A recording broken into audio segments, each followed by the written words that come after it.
नमस्कार, मैं हूं तारकेश्वर पांडे और आप देख रहे हैं उत्तर शक्ति टीवी न्यूज।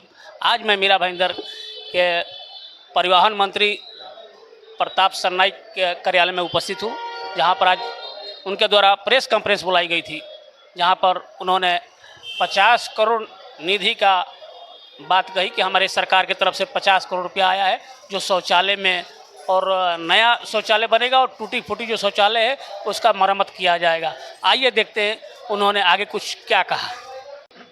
सबसे पहले मीरा भाईंदर शहर की जनता को मैं दिवाली की ढेर सारी शुभकामनाएं देता हूं और शुभकामनाएं तो देते देते विकास के अनेक पर्व हमने हमारे विधानसभा क्षेत्र और खासकर मीरा भाईंदर महापालिका क्षेत्र के लिए किए हैं। बहुत सारा निधि भी उपलब्ध करके दिया है।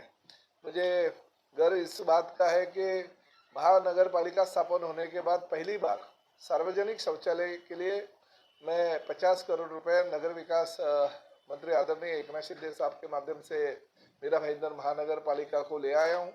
पूरा का पूरा निधि सैंक्शन हो गया है और मीरा भाईंदर महापालिका क्षेत्र में मेरे विधानसभा क्षेत्र के 38 सार्वजनिक शौचालय की रिपेयरिंग और साथ ही में नए शौचालय बनाने के लिए मैंने मान्यता ले ली है और आज से उसका शुरुआत भी हमने कर ली है।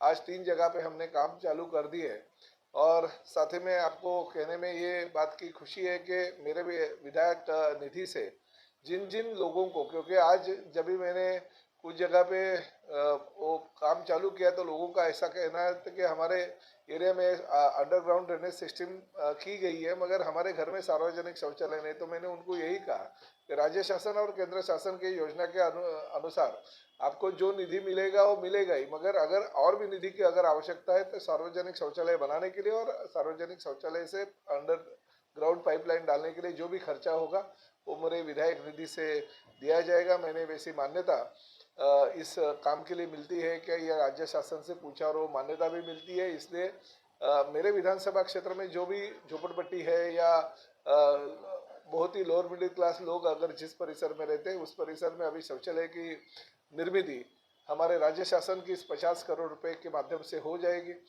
कुछ जगह ऐसी भी है कि जहाँ पे वन खाते की जमीन पे सार्वजनिक शौचालय है और कुछ जगह ऐसी भी है कि मिठागर की जमीन है उसके ऊपर सार्वजनिक शौचालय, मगर उनको अगर परमिशन मांगते हैं तो वो देते नहीं है क्योंकि मालकी उनकी है, मगर शौचालय महानगर पालिका के और आसपास के इलाके में झोपड़पट्टी होने की वजह से वो शौचालय बनाए गए थे उस वक्त, मगर अभी तक ये परमिशन नहीं मिलते इसलिए वो बनाए नहीं थे। तो इसके लिए मैं मंत्रालय में अगले हफ्ते मीटिंग भी लगा रहा हूँ ताकि फॉरेस्ट डिपार्टमेंट की जगह पे जो भी शौचालय उनकी निर्मित के लिए जरा जल्दी से जल्दी महानगर पालिका को परमिशन मिलेगा। तो ये पहली बार ऐसा हो गया कि 50 करोड़ रुपए की एक खाली योजना के लिए लागत हमारे नगर विकास मंत्री आदरणीय एकनाथ शिंदे साहब ने दिए। तो मैं उनका भी बहुत बहुत मीरा भाईंदर शहर की जनता की ओर से और खासकर 146 विधानसभा क्षेत्र जो मीरा भाईंदर का है उनके ऊपर उनके माध्यम से बहुत बहुत धन्यवाद देता हूँ। चीज़ें अगर बिकते रहेंगे तो बहुत ही गलत है। मैंने पुलिस कमिश्नर और डीसीपी चौहान और साथ ही में सीनियर पीआई जो इस परिसर का है उनको इंस्ट्रक्शन दे दिया कि भले कुछ भी हो मगर ये ड्रग्स के व्यापारी जो भी पार्टी से वो जुड़े होंगे या जुड़े होने का अगर नाटक करते रहेंगे, कोई भी पार्टी का हो तो उसके ऊपर कार्रवाई की जानी चाहिए। पार्टी का नहीं होगा तो भी कार्रवाई करनी चाहिए और जो भी बार बार अगर ये काम करते हैं और ऐसी गंदी हरकतें और शहर में इतना जहर अगर वो ले आते हैं तो मौका जैसी कार्रवाई उनके ऊपर करनी चाहिए और पुलिस ने मुझे इस बारे में प्रॉमिस किया।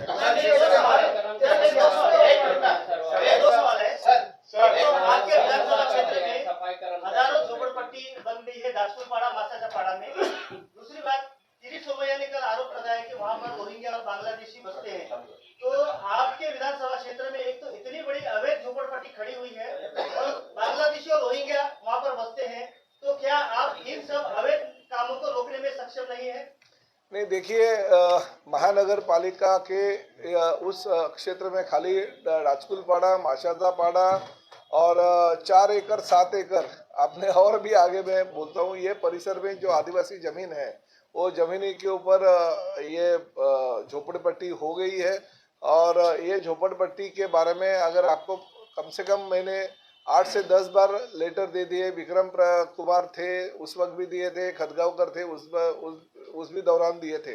अभी क्या होता है कि स्थानीय कुछ लोग, कुछ नेता अपने आप को जो उस परिसर के नेतृत्व करते हैं, उन्हीं लोगों का आशीर्वाद उसमें होता है। और ये बात तो बहुत सारे बार ऐसे तय भी हो गया कि कुछ लोगों को पैसा देके झोपड़ियाँ एक रात में बनाई जाती है और तुरंत गरीब बेचारे लोगों को बेची जाती है। कॉरपोरेशन ने बार बार कार्रवाई करने के बावजूद भी अगर वो झोपड़पट्टियाँ वहाँ पे बसती है, तो ये कॉरपोरेशन निश्चित रूप से अतिक्रमण विभाग के कुछ लोग उसमें इन्वॉल्व हो, उसके बगैर तो ये हो नहीं सकता है। अभी ये तो झोपड़पट्टी हो गई, अभी तो खाली आदिवासी की जमीन के ऊपर नहीं बल्कि फॉरेस्ट के जमीन पे भी वो लोग धीरे धीरे घुसना उन्होंने चालू कर दिया। तो ये बात आप बोल रहे हो सही है कि कॉरपोरेशन के प्रभाग वार्ड ऑफिसर से लेके कुछ बड़े अफसर भी इसमें इन्वॉल्व है, स्थानीय नेता तो इन्वॉल्व है ही। तो ये कॉरपोरेशन का बहुत ही बड़ा मैं कहूँगा कि उनका अधिकारियों के योगदान के बगैर ये नहीं हो सकता है। गलत बातें अगर होती है तो जिम्मेदार आखिर सीनियर पीआई को पकड़ना ही चाहिए। हम बाकी एसीपी डीसीपी को तो बाद में बोलेंगे, मगर सीनियर पीआई की जिम्मेदारी होती है कि हमारे इलाके में ये नहीं होना चाहिए। अभी देखिए झोपड़पट्टी विभाग में होते ही हम समझते हैं, अभी तो जहाँ पे हाईफाई सोसाइटी जो बड़ी बड़ी टावर जिस परिसर में, वहाँ पे भी ये चरस गांजा बेचने का अगर काम होता रहेगा तो ये पुलिस का उस परिसर का जो मुख्य है यानी सीनियर भी है, उनकी जिम्मेदारी ये बनती है, उनके ऊपर भी कानून कार्रवाई होनी चाहिए। तो विधानसभा 146 में एक महीने में 2 बार हिंदू मुस्लिम दंगे कराने का प्रयोग हो रहा है। क्या लगता है 146 में ही ये क्यों प्रयोग हो रहा है? क्या इसके पीछे कोई साजिश है? नहीं देखिए, बार सिर्फ 146 में ही क्यों? हाईफाई सोसाइटी से लेकर झोपड़पट्टी तक। देखिए 146 हो या 145 हो, ये मीरा भाईंदर महानगर पालिका है। मुझे तो आजकल ये लग रहा है कि जानबूझकर कुछ लोग ये राजनीति यहाँ पे ले आ रहे हैं। इलेक्शन का माहौल है, इसलिए शायद ये चीज़ें होती रहेगी। मगर पुलिस ने भी जो अनुमान निकाला है, वो अनुमान देखते हुए हिंदू मुस्लिम वगैरह ऐसी कोई चीज़ें नहीं है। और कोई नेता हिंदुत्ववादी नेता यहाँ पे किरीट सोमैया आता है, कुछ भी बातें करके जाता है। यहाँ पे वो नीतीश राणे आते हैं, कुछ भी बातें करके जाते हैं। वहाँ पे जो आज अभी वो MIM का वारिस पठान आके कुछ भी बातें करते जाते हैं। बीच में वही हाईफाई जेपी इंफ्रा में वो अपने समाजवादी के नेता अबू आजमी आने वाले थे, ऐसा उन्होंने बोला। मैं उनको फ़ोन करके बोला कि ये माहौल ख़राब, शहर का जो अच्छा चल रहा है ये माहौल ख़राब करने के लिए आप अगर आते हो तो हमको भी आपके इलाके में आना पड़ेगा। क्या ये मीरा भाईंदर शहर क्या प्रयोगशाला है? यहाँ पे कोई भी नेता आएंगे और हिंदू मुसलमान करेंगे? अरे क्या बात है भाई, हिंदू मुसलमान इतने सालों से इस मीरा भाईंदर से अच्छी शांति और अमन के साथ सब लोग रह रहे हैं। क्या हिंदू मुस्लिम है यहाँ पे? कुछ भी हिंदू मुस्लिम नहीं है। यहाँ के लोगों को कुछ लेना देना नहीं है इन नेताओं के करतूतों से। ये आते हैं और शहर का माहौल खराब कर जाते हैं। और पुलिस ने क्लियर कट कहा कि ये जो परसों की चीजें होती है, वहाँ के लोकल गुंडे लोग हैं जो वहाँ पे बोरिंग लगा के पानी बेचते हैं, रुपए लोगों से एक एक गैलन का पैसा लेते हैं। यही गुंडे लोग हैं जो स्थानीय लोगों प्रतिनिधियों को लेके उन्होंने झोपड़े बनाए हैं, तभी उनके ऊपर कार्रवाई पुलिस ने की नहीं है। मेरा ऐसा कहना है कि उनके ऊपर कार्रवाई चलनी चाहिए। अवैध बांधकाम करने वाले लोग, अवैध तरीके से पानी बेचने वाले लोग, पहले झोपड़ी बनाने का, फिर वो लोगों को कुछ कमर्शियल उनके साथ व्यवहार करके वो झोपड़ी पक्की करने की, फिर झोपड़ी बनाने के बाद उनको MSCB का कनेक्शन चाहिए, अडानी का कनेक्शन चाहिए, तो उसको लोकल लोगों को लेके या लोकल नेताओं को लेके पानी कनेक्शन देने का, फिर पानी नहीं मिलता है पाइप लाइन आने तक, फिर वहाँ पे जाके उनको बोरिंग मारने का, बोरिंग में से लोगों गरीबों को पानी बेचने का। रही है, लोगों को पैसा नहीं है, गरीब लोग हैं, इसलिए बेचारे तुम्हारे ऐसे 5-10 लाख रुपए खर्चा करके अगर झोपड़े लेते हैं तो उनका दोष नहीं है। ये दोष वहाँ के लोकल लोगों का जो दोष है, जिन्होंने ये झोपड़े बनाए हैं एक ही रात में, जिन्होंने पानी बेचा है, जिन्होंने ये लाइट उनको दे दी है, ये लोग उसमें आरोपी है। इनके सबके ऊपर कार्रवाई होनी चाहिए, ऐसे मैंने पुलिस कमिश्नर को कल भी कहा है और आज भी कहा है।